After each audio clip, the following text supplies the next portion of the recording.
Bonsoir à toutes et à tous, mesdames, messieurs, merci d'être au rendez-vous de l'information sur la chaîne publique. Voici les titres de cette édition.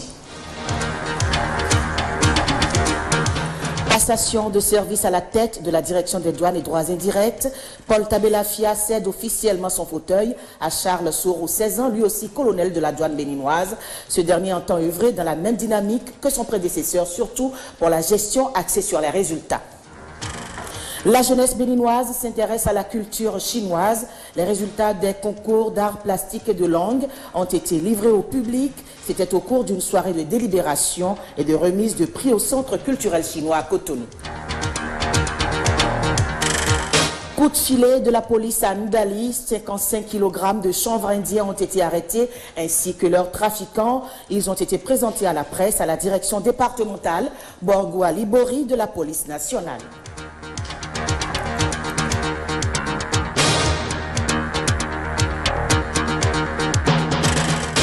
Et dans cette édition, un invité, une invitée, eh bien, il s'agit de Madame Naomi Azaria Roui. Elle est ministre de la Famille, des Affaires sociales, de la Solidarité nationale, des handicapés et des personnes de troisième âge.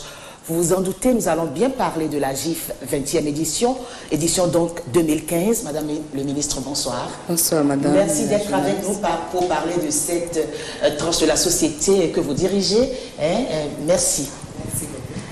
D'abord, les activités du président de la République. Le président Boni Yayi était ce matin à Accra où il a pris part au 8e congrès panafricain. À cette rencontre, les participants se sont penchés sur le panafricanisme, quelques pensées pour les pères fondateurs. Ils se sont aperçus que la vision des pères fondateurs reste actuelle malgré l'indépendance du continent. À cette occasion, le président de la République, Dr Boni Yayi, a salué la justesse de la vision des pères fondateurs du panafricanisme et exprime son espoir. L'espoir que l'Afrique sera au rendez-vous de son destin, un grand destin. Henri Ziouta. Il faut donner un nouvel élan à l'idéal panafricaniste des pères fondateurs tels que Kwame Nkrumah, Sékou Touré, Julius Nyerere et autres. C'est la problématique au cœur du 8e congrès panafricain qu'abrite Accra.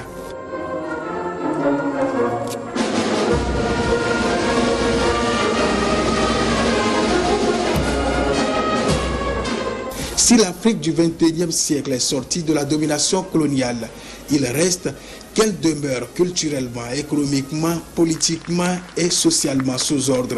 Il faut briser cet étau et donner à ce continent d'avenir les moyens de s'assumer.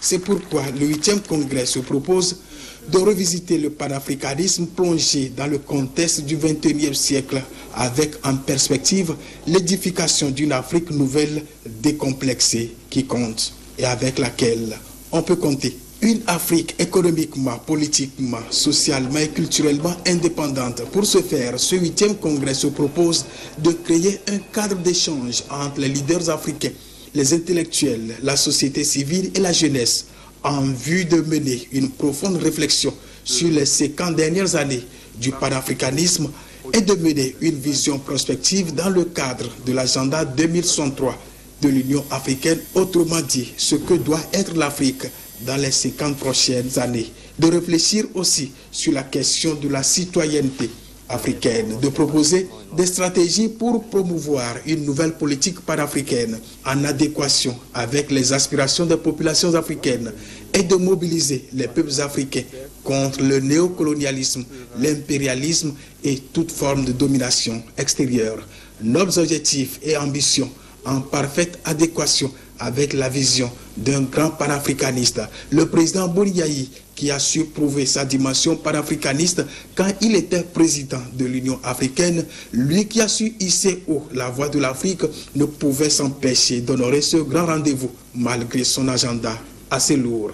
Aux côtés du président ghanéen, du vice-président de la Guinée équatoriale, du vice-président de la République islamique d'Iran venu donner sa caution à l'événement, des représentants des présidents togolais, ougandais, algériens et zimbabwéens, le président Boni Yayi a fait la radioscopie du panafricanisme et dit sa conviction que l'Afrique sera au rendez-vous de son destin, celui que le veulent ses libérateurs, ses enfants et dirigeants actuels, même si le chemin ne sera pas de tout repos. Le rêve des pères fondateurs et des générations de panafricanistes est hautement appréciable, et ceci à double titre. Il est à la fois grand et sacré.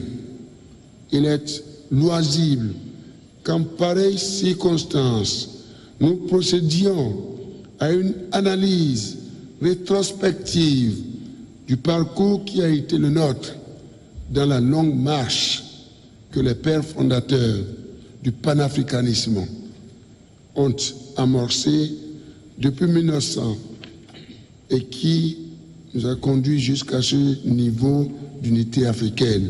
L'exercice sera certes périlleux, mais il vaut la peine de s'y adonner, tant le besoin est grand et l'utilité pour la définition et la pose des bases du panafricanisme au XXIe siècle est fortement souhaitée pour la construction de l'Afrique, notre chère Afrique dont nous rêvons.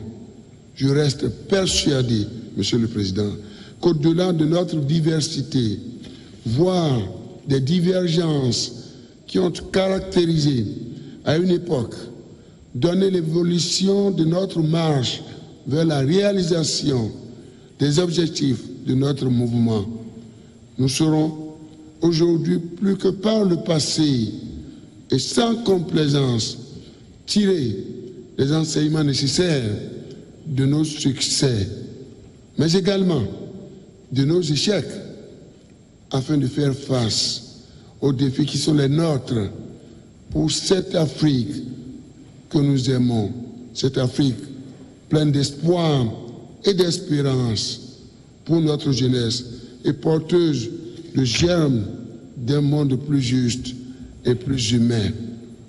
Monsieur le Président, le 8e congrès panafricain se tient dans un double contexte du cinquantenaire de la création de l'Organisation de l'Unité africaine, aujourd'hui devenue Union africaine, mais aussi des indépendances de la plupart des pays africains et du réveil d'une Afrique qui gagne, qui attire plus d'investissements et qui a pratiquement multiplié par 10 sa part dans le commerce international, dont la croissance économique a été multipliée par 5 depuis les années 1990 et en est restée constante.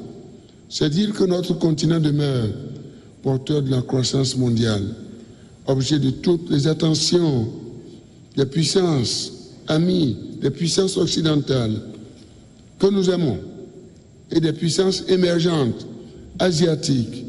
En témoignent les différentes initiatives prises en sa faveur, en faveur de notre continent, qu'il s'agisse du Forum Turquie-Afrique, TICAD, Forum Chine-Afrique, Forum Corée du Sud, Afrique, pour ne citer que ceux-là en ce qui concerne les pays émergents, Monsieur le Président.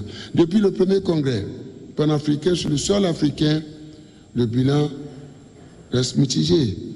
En effet, il était question de la discrimination raciale, de la décolonisation, de l'achèvement de l'indépendance politique et du droit à l'autodétermination à l'époque.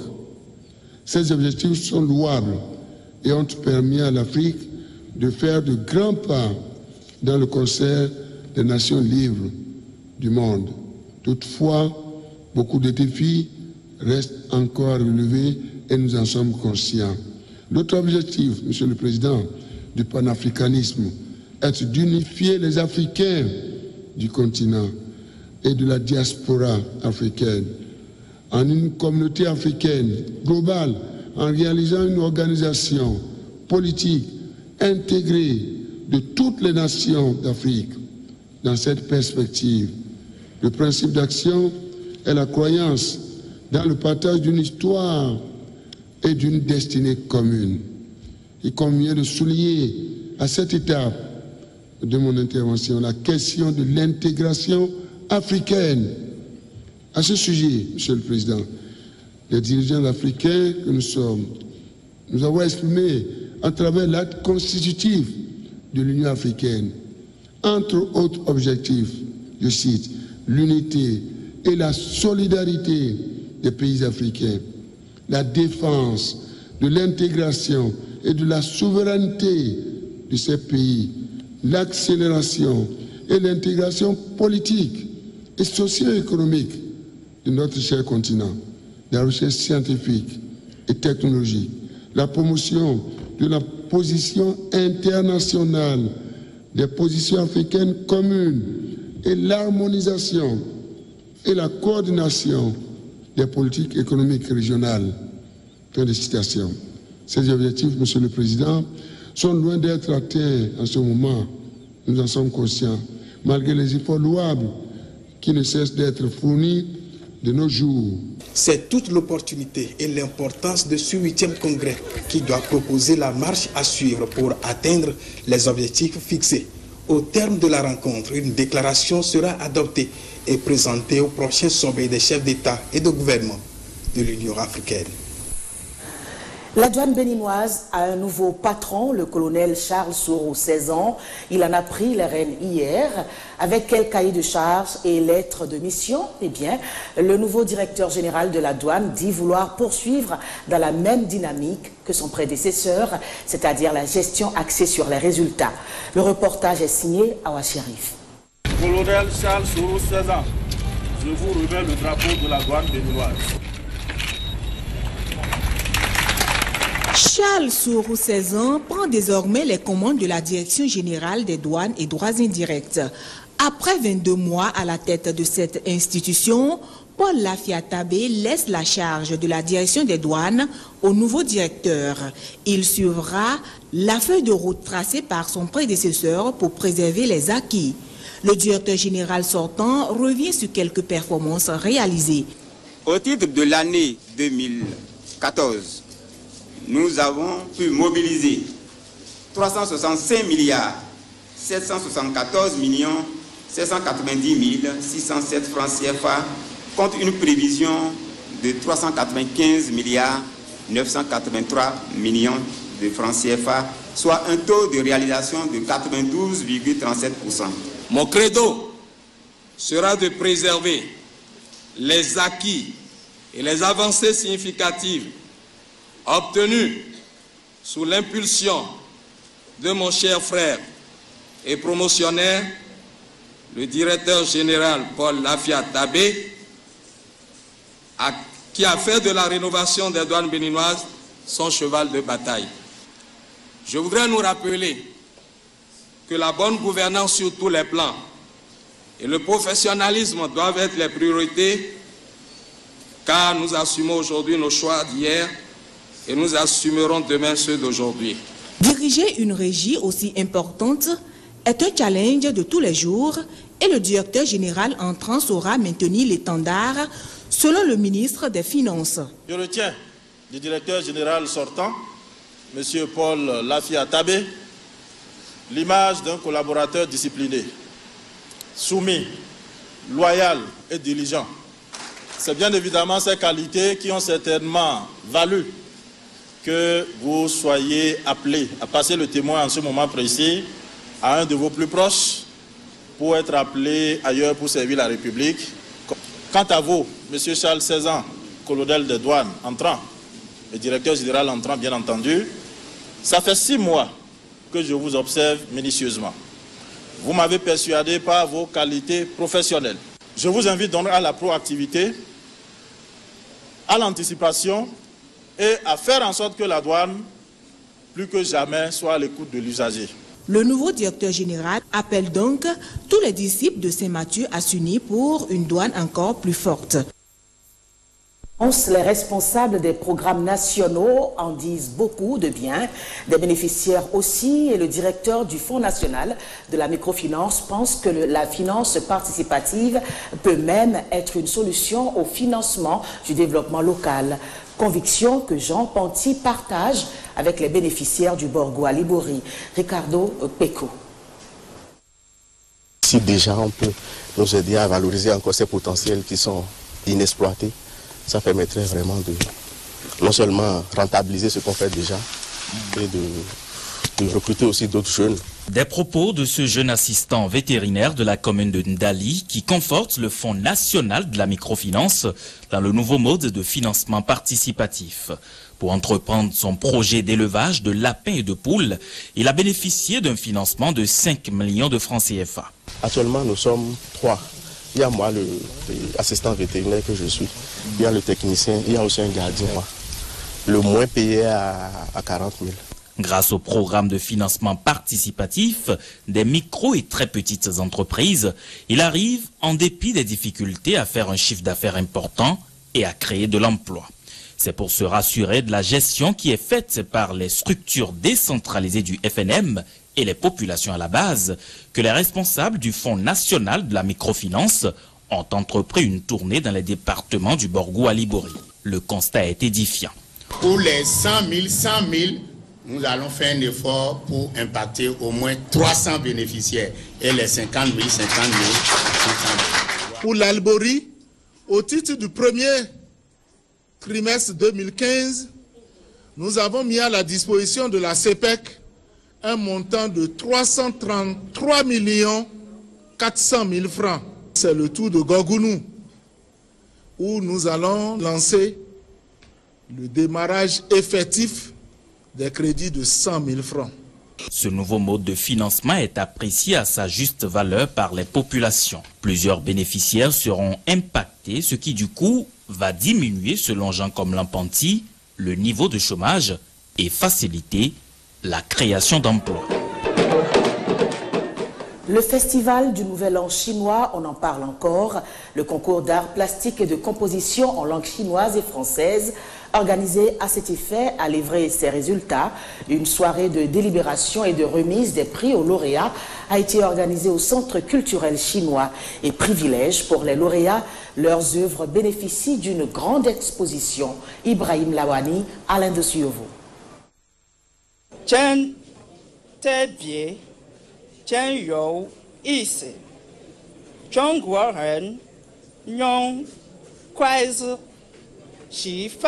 Ils sont de plus en plus nombreux, ces jeunes béninois qui s'intéressent à la langue de l'Empire du Milieu. Le concours organisé dans le cadre du Nouvel An de la Chine leur a aussi permis de s'exprimer sur sa culture par les arts plastiques. Visiblement, la jeunesse béninoise aime tout ce qui est chinois. J'aime le style chinois, c'est le thème autour duquel les candidats, pour la plupart des élèves, ont compéti. Ces candidats ont pu aborder à travers leurs œuvres artistiques et littéraires divers aspects de la culture chinoise, tels que l'art culinaire, le style vestimentaire et la danse chinoise.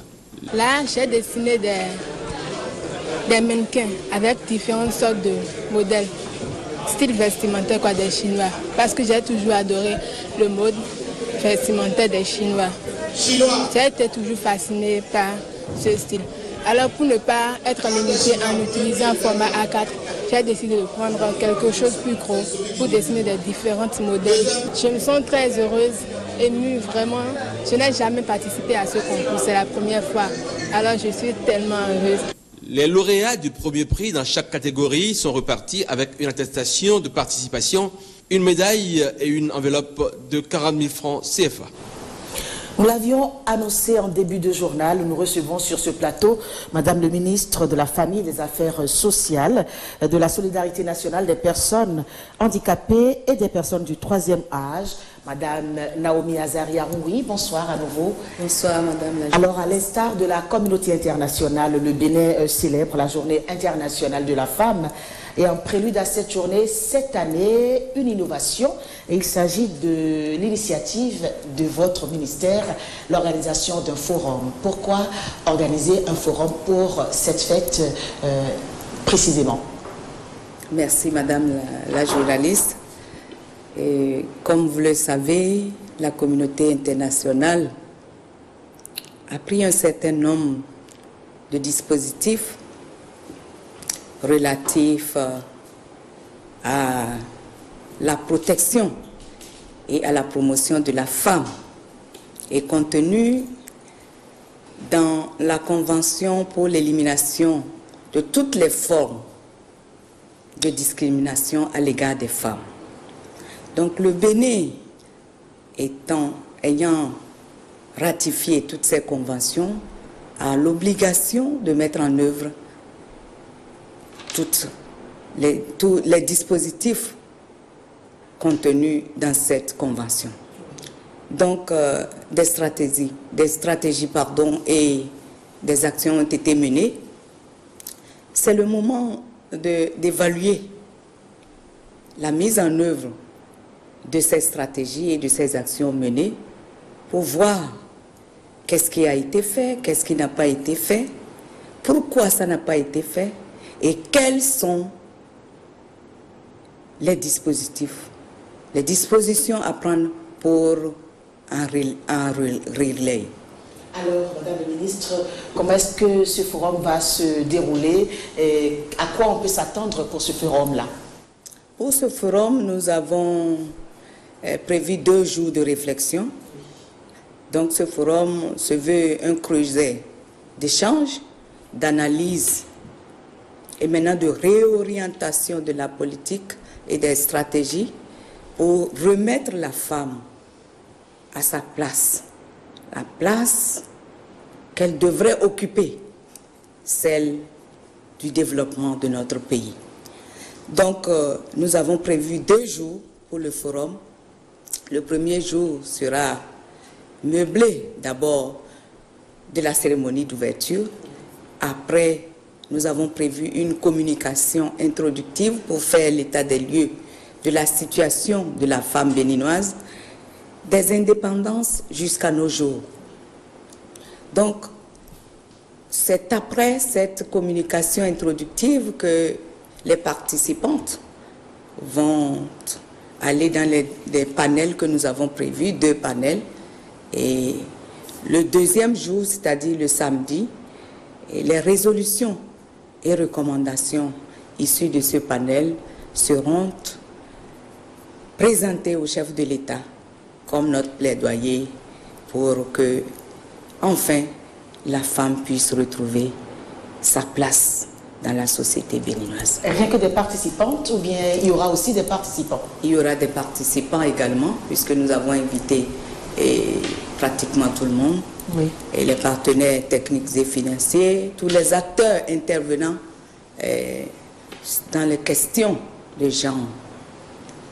Nous allons revenir sur justement cette question du genre, puisque le thème actuel est bien différent de celui de l'année dernière, puisqu'on va parler de l'autonomisation de la femme, on va parler de la participation de la femme dans les instances de prise de décision. Et par rapport à cette participation, Madame le Ministre, est-ce qu'on peut dire aujourd'hui avec fierté que la femme est vraiment impliquée dans cela? Merci beaucoup. Ma réponse sera mitigée. Je peux dire oui et non. Oui, parce que, comme vous l'avez constaté depuis la session de notre président, Dr Bouniaï, au pouvoir, il n'a fait qu'œuvrer pour l'autonomisation de la femme, la participation de la femme aux instances de décision. Mais force est de constater que, jusqu'à présent, des défis restent à relever. C'est la raison pour laquelle nous avons initié, sur instruction même du chef de l'État, ce forum. Ce forum, comme je l'ai dit, pour analyser la situation de la femme et échanger et réorienter les politiques qui ont été mises en œuvre pour l'autonomisation de la femme. Et j'espère que ce forum va beaucoup apporter à nous, les femmes de ce pays. Naturellement, c'est sa raison d'être. Et nous souhaitons que nous puissions œuvrer pour l'autonomisation de la femme, pour un développement économique de notre pays. Madame la Ministre, par anticipation, nous vous souhaitons une très bonne fête du 8 mars, pourquoi pas? Merci beaucoup. Et à toutes les femmes béninoises, nous souhaitons une bonne fête. Et celle du monde entier. Et celle du monde entier, naturellement. Merci Madame la Ministre d'avoir été là. Est-ce que vous avez juste un dernier mot à l'endroit de ces femmes-là? À ces femmes, je voudrais leur demander de se battre pour recouvrer leur liberté, leur autonomisation, seul gage du développement de notre pays, le Bénin. Et se battre, c'est aussi le respect de l'autre. Naturellement. Merci Madame le Ministre. Merci beaucoup. Amélioration du système éducatif, le sujet est en discussion entre le chef de file des partenaires techniques et financiers de l'éducation et le ministre d'État chargé de l'enseignement supérieur. Il est surtout question de mettre en œuvre les recommandations du dernier forum sur l'éducation. Et derrière, une autre grande question: comment s'y prendre? Et voici les réponses du chef de file des partenaires de l'éducation au Bénin, Madame Catherine Bonneau, directrice de l'Agence française de développement, interrogée par Olive Ousougoué. En tant que chef de file et chef de file adjoint, nous avons souhaité venir nous présenter à tous les ministres, les 4 ministres qui ont affaire avec l'éducation, pour leur rappeler notre attachement au système éducatif, à l'amélioration du système éducatif, et leur rappeler que les partenaires techniques et financiers sont à leur côté en cette année importante où il va falloir prendre en considération les recommandations du forum, passer de la recommandation à la stratégie, puisque c'est l'année de mise en place d'un nouveau plan pour l'éducation, le plan décennal pour l'éducation, et ensuite à la mise en œuvre. Point important, puisque le système éducatif au Bénin va rencontrer de nombreux défis, tant par l'augmentation de la population des élèves que par la nécessité de revoir un peu le dispositif dans son ensemble et d'en améliorer la qualité pour que demain, vos enfants puissent être employables et contribuer à la croissance économique du pays. Nous ne sommes pas là en tant que bailleurs, nous sommes là en tant que représentants du groupe des partenaires techniques et financiers. Donc déjà, nous allons nous impliquer aux côtés du gouvernement pour, dans un premier temps, faire un mapping de l'intervention des partenaires techniques et financiers, pour que le système, les DPP des différents ministères puissent bien voir ce que font les partenaires techniques et financiers, où et comment, pour combien. Et puis ensuite, nous serons à leur côté sur des réflexions, sur les études nécessaires pour élaborer déjà le prochain PDDSE. Chaque partenaire technique et financier, en fonction de ses moyens et de sa stratégie, accompagnera le gouvernement. Mais là, nous sommes dans une logique de groupe sectoriel et de coordination de l'aide et d'harmonisation de l'aide. Coup de filet de la police nationale à Ndali, 55 kg de chanvre indien saisis et les trafiquants arrêtés. Les 2 mises en cause ont été présentées à la presse à la direction départementale Borgo Alibori de la police nationale à Parakou. Majid Tchalidji. La drogue continue de courir les rues. Ce produit prohibé et très dangereux reste et demeure une source de revenus pour certains individus. C'est le cas de ce Burkinabé d'une vingtaine d'années et de son conducteur béninois âgé de 27 ans. Ces présumés délinquants font preuve d'ingéniosité pour traverser les postes de contrôle. Mais cette fois-ci, à la hauteur de Ndali, la vigilance des forces de l'ordre prend le dessus. Ce gros sac dans lequel se trouvent bien sûr des emballages de cigarettes, nous avons procédé immédiatement à la saisie. Ils ont quitté Tchikandou, la frontière avec le Nigeria, Tchikandou, et ils se rendaient au Burkina. Le conducteur que voici, qui semble ne pas être à son premier essai, a soigneusement rangé ce chanvre indien-là dans la malle arrière de son véhicule en mettant les marchandises diverses. Pour réduire la propagation et la circulation de ces produits qui mettent à mal la société, le directeur départemental de la police nationale Borgo Alibori lance cet appel. Il n'y a pas que le chanvre indien que ces malhonnêtes gens transportent dans les véhicules. Il y a aussi les armes, il y a les munitions, les explosifs et beaucoup d'autres produits interdits par la loi. Alors, ce que je voudrais demander aux usagers de la route, c'est de toujours accepter de se prêter aux fouilles de sécurité. Ces fouilles sont des actes réguliers de police et c'est pour la sécurisation de nos populations. Après les procédures d'usage, les mises en cause seront présentées au procureur de la République près le tribunal de première instance de première classe de Parakou. Une partie de la population de la ville de Parakou, justement, est confrontée depuis quelque temps à une mauvaise qualité d'eau de la Soneb. Qu'est-ce qui est à la base de cette situation? Eh bien, la population doit-elle s'inquiéter? Élément de réponse avec le directeur départemental, Borgou Alibori, de la Société nationale des eaux du Bénin. Monsieur est au micro de Fallon Kisezouno. Lors des travaux de canalisation à Parakou, à la hauteur de la cathédrale, une grosse conduite il y a de cela 1 an. Cela engendre le manque d'eau dans certains quartiers. Et pour corriger cela, nous avons fait appel à une équipe de Cotonou qui est venue raccorder cette conduite qui fait 310 mm, on appelle DN 315. À la suite des travaux, nous avons procédé à la vidange, c'est-à-dire l'eau sale qui s'est infiltrée, on l'a vidée, et on a renforcé la désinfection. Cependant, ceux qui sont situés dans les zones alimentées par, et qui sont surtout en bout de ligne, ont reçu de l'eau sale. Cela est dû à la vitesse de l'eau qui a, lorsqu'on a remis en service, l'eau a arraché les particules inertes qui sont collées aux parois internes. Et c'est cela que nous avons vidé, mais certaines particules sont allées vers ces clients. Ces genres de perturbations sont inhérentes à notre profession. Et il faut que les clients nous accompagnent. Ce n'est pas la peine de s'alarmer lorsqu'ils constatent cela. Il suffit seulement de se rapprocher de notre service de dépannage, de notre service clientèle, et on interviendra avec la promptitude requise pour corriger. Et nous pouvons dire que si la situation était grave, c'est nous-mêmes qui allons demander l'interruption de la production. C'est la preuve qu'il s'agit d'un système qui est lié au réseau et non au traitement. Ce n'est pas qu'il y a un mauvais traitement de l'eau à Parakou. Si c'était le cas, c'est tout le monde qui allait se plaindre à la fois, et à commencer par moi-même en tant que premier consommateur de l'eau à Parakou. Le ministre de la décentralisation, de notre côté, tente de répondre aux problèmes logistiques de son personnel. Il a procédé à la remise de précieux matériel roulant à des directions sous tutelle et à des services de son cabinet. Voici les images et sons d'une cérémonie fort simple relatée par Jean-Claude James.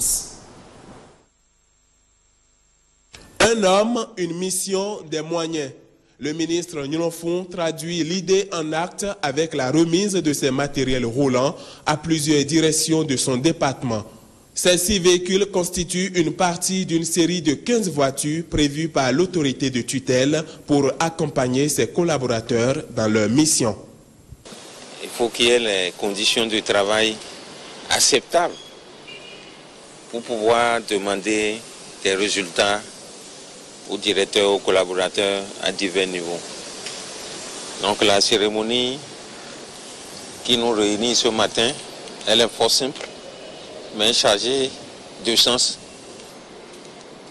Parce que le ministère en charge de la décentralisation est d'abord un ministère transversal, mais dont les actions se déroulent sur le terrain, parce que touchant à l'amélioration du vécu quotidien de nos concitoyens.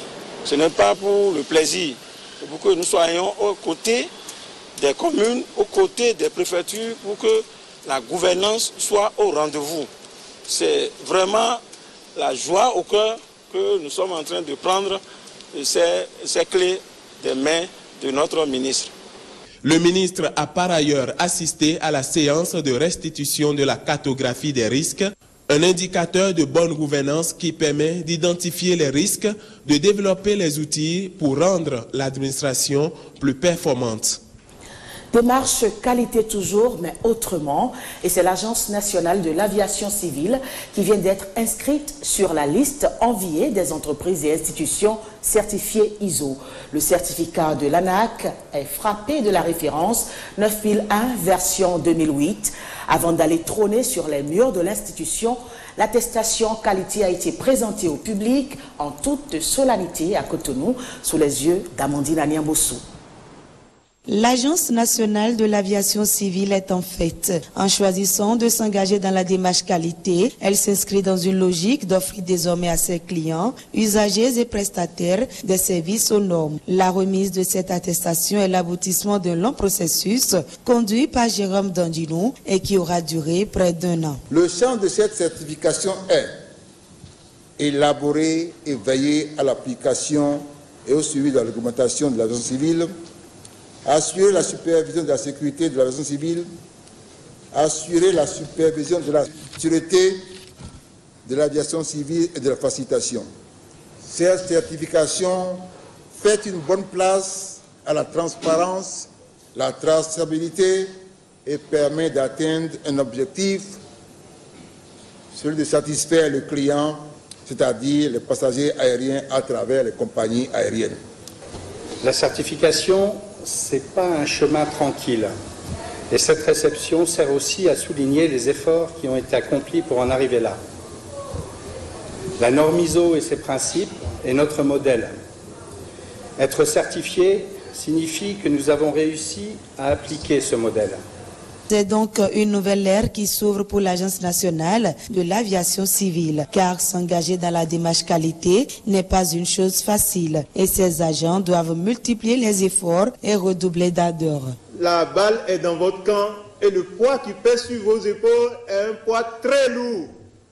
Un poids très lourd. Vous n'avez plus le droit d'échouer, je vous en prie. S'il est difficile de monter dans la cime de l'arbre, c'est encore plus difficile de s'y maintenir. Donc c'est maintenant que tout commence. Parce que le management de la qualité, c'est un processus d'amélioration continue. L'ANAC est la deuxième structure du genre à être certifiée ISO dans notre espace aérien. Alors vous imaginez donc que, en tant que membre du gouvernement, je ne peux qu'au nom du président de la République vous exhorter davantage à cette démarche qualité. Dame Pulchéri Deji, agent de l'ANAC admis à faire valoir ses droits à la retraite, a été honoré au cours de cette cérémonie pour service rendu à la nation. Nous venons justement d'en parler, le 8 mars n'est pas loin, encore 3 jours et on vibre à l'unisson avec les femmes à l'occasion de leur journée, belle occasion choisie par les femmes du 13e arrondissement pour prendre leur marque. Les féministes de cet arrondissement ont décidé de prendre leur épanouissement en main. Pour y parvenir, elles se sont constituées en réseau, un réseau qui a fait sa sortie officielle à Agla, c'est à Cotonou. Jean-Claude James nous en parle. Isabelle Gounou Mereto, c'est elle qui a eu l'idée de créer une chaîne de solidarité des femmes.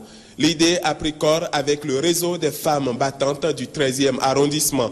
Le bureau désigné va s'atteler à la formation des membres pour une meilleure gestion des microcrédits.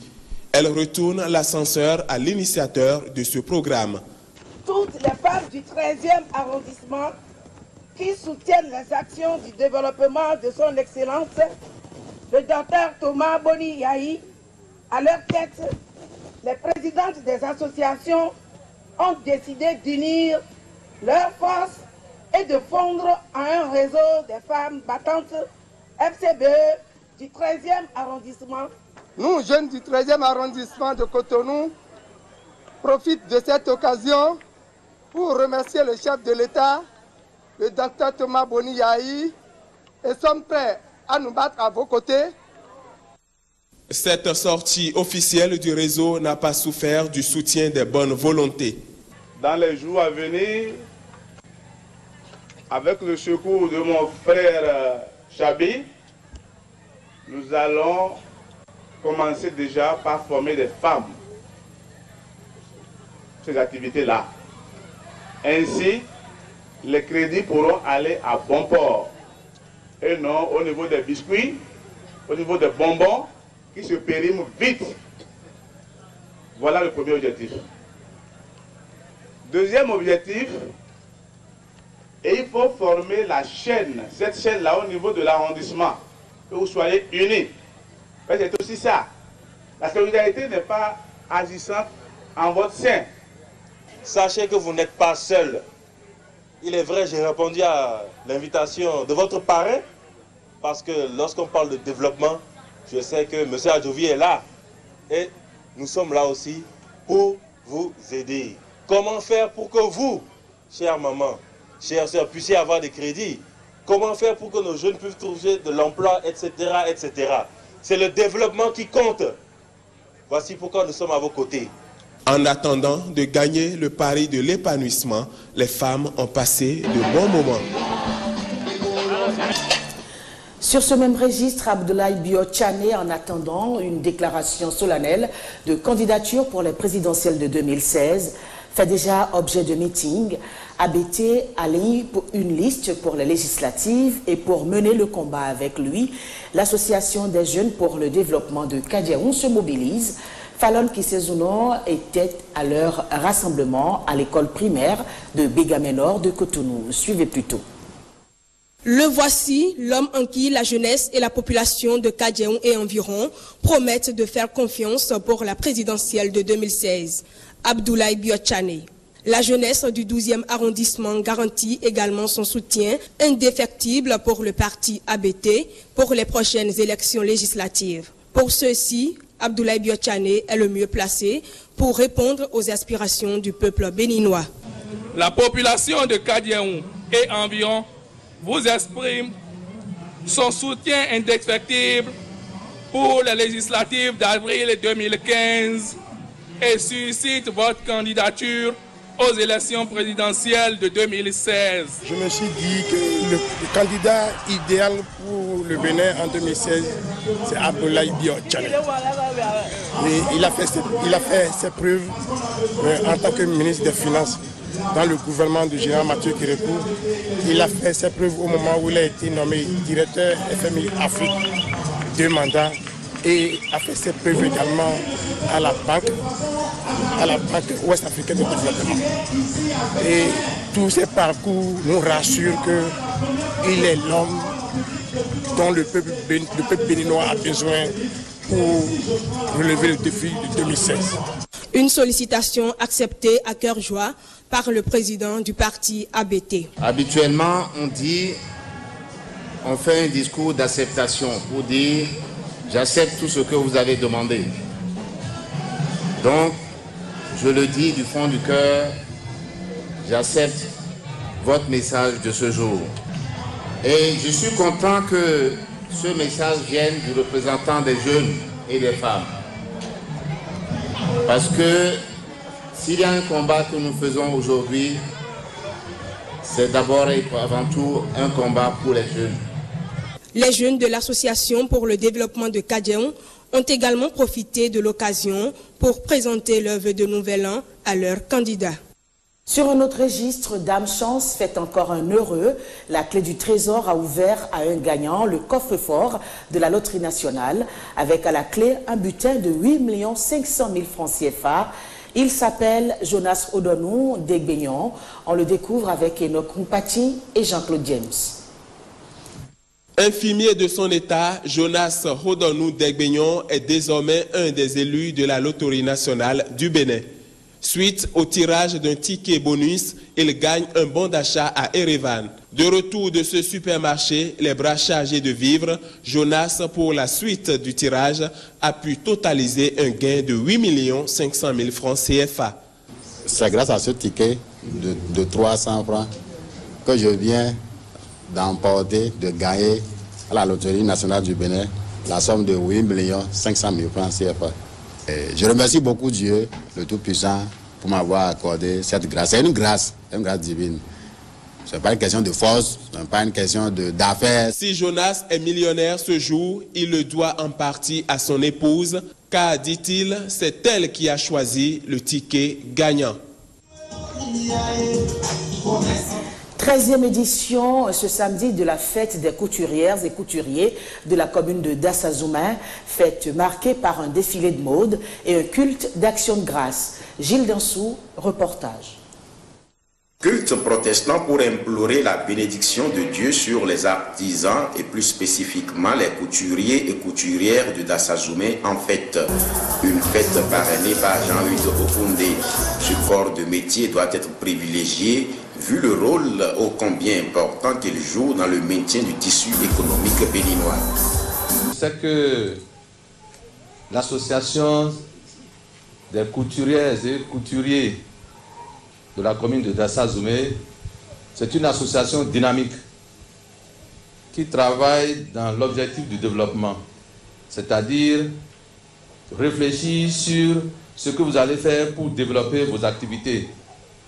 Et vous savez que pour ce qui concerne le développement, je suis toujours là. C'est pour ça que je vous félicite. Le représentant des artisans est fier de cette démarche du parrain. Il explique. Quand nous vous avons sollicité pour parrainer cet événement, vous n'avez pas réfléchi pas deux fois avant d'accepter généreusement. Nous vous remercions et que Dieu vous bénisse toujours.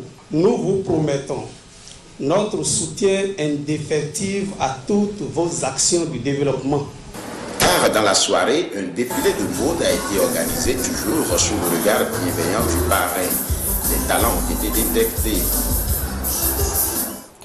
Le ministre d'État François Abiola a participé ce dimanche à une séance de prière avec les fidèles de l'église Groupement des Frères en Christ.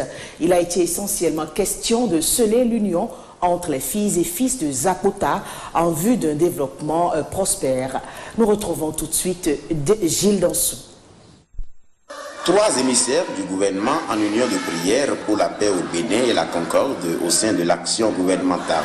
Ce dimanche à Zapota, le groupement des frères en Christ en est une parfaite illustration. Père qui est en convention avec mes frères, et lorsque votre père est en train de faire une cérémonie quelque part, il faut aller le soutenir, vrai ou faux?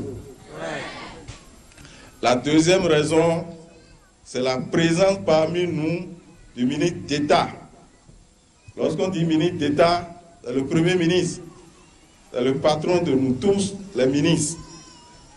Si le ministre d'État se déplace, et par rapport à ça, j'ai demandé de l'applaudir et je vous invite encore une fois à l'applaudir. Comment nous pouvons vous rassurer qu'avec le président Boni Yahi, le développement équilibré de notre pays, le Bénin, est assuré. Et particulièrement pour ce qui concerne notre 24e circonscription électorale, nous pouvons dire chapeau au président de la République. Il ne nous a jamais oubliés depuis qu'il est arrivé. Le ministre d'État, au nom du gouvernement, unit davantage de frères. De frères appelés au devoir citoyen, celui de construction du pays. L'union, dit-on, fait la force. Alléluia, quand je suis parti à la maison du Seigneur. Je suis avec 2 éminents frères, ils sont des frères. Le ministre Akenatonde, le ministre Gustave Sonon, ce sont des frères. Nous avons entendu, j'ai entendu dire que ces frères ne s'entendent pas. C'est vrai que lorsque nous sommes dans les périodes dans lesquelles nous rentrons maintenant, il y a beaucoup de personnes qui veulent avoir un fossé entre les enfants d'une commune parce que ceux-là, ils ne sont contents que lorsqu'il y a incompréhension entre des frères. Vous savez, les démarcheurs politiques, ils ne sont jamais contents lorsque vous êtes ensemble. Je suis venu parce que je veux dire à Papa Agunkpe et à tous Zakota que le ministre Ake et le ministre Sonon sont des frères. Et je suis heureux qu'ils soient passés avant moi pour vous dire qu'il n'y a aucun problème entre eux deux. En ce dimanche, les églises catholiques ont également reçu la visite de la délégation ministérielle. La suite de nos programmes à présent avec à 21h le documentaire Le Réveil des femmes. À 21h30, un entretien avec le ministre de l'économie, des finances et des programmes de dénationalisation suivra après le feuilleton Le Triomphe de l'amour. Prenez le prochain rendez-vous avec le journal télévisé à 23h30 et retrouvez cette édition sur le site de l'ORTB, www.ortb.bj. Merci de nous avoir suivis à 23h30. Amandine Aniabosso sur ce même plateau.